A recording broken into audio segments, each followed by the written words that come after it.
Group, Abdul has brought examples of his own photography work, exploring how society perceives the marginalised. So these ones are an example of a self-portrait that I was in, wearing a monkey mask, and I'm holding Aki the monkey. It was the idea of being seen as this sort of not quite human person. It's a powerful image, that one. Yeah. I like that. It was about coming to terms with that monstrous projection and then taking power in that, if that makes sense. Wow. Yep, totally.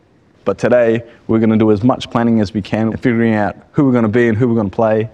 And we're going to do that with costuming or character. Yes! This is my favourite day! Sounds daunting. Before they can depict their outward persona, the first step is to think about what that persona is. This is hard. Or also shadows. I was also thinking if you had light, some kind of shadow, like you could, Oh, there's you and then your shadow. Yeah. While most of the group search for inspiration, Mohammed has immediately found his. I had an instant idea of what I wanted to do. Yeah. And it's quite confronting. Okay. I'm 22.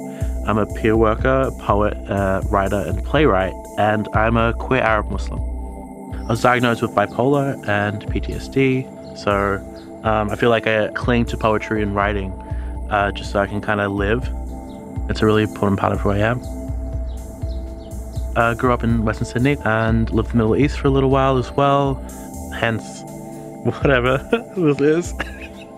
I don't really have an explanation for who I am or what I look like or why I am. I just know that it's how I feel comfortable with.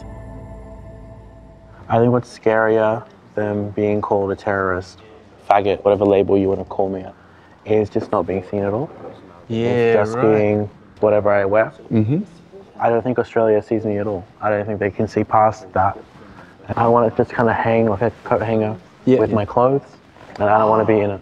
Ooh. That's very, awesome. And I think that's exactly what Australia kind of sees me as, because they can't see past it, so they don't see me. That's really interesting. Yeah. I think the idea of openly queer Muslims is kind of still really confronting. Growing up queer, my mom was determined to help me, to fix me.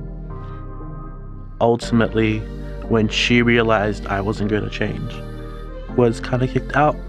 And it was a very kind of traumatic experience.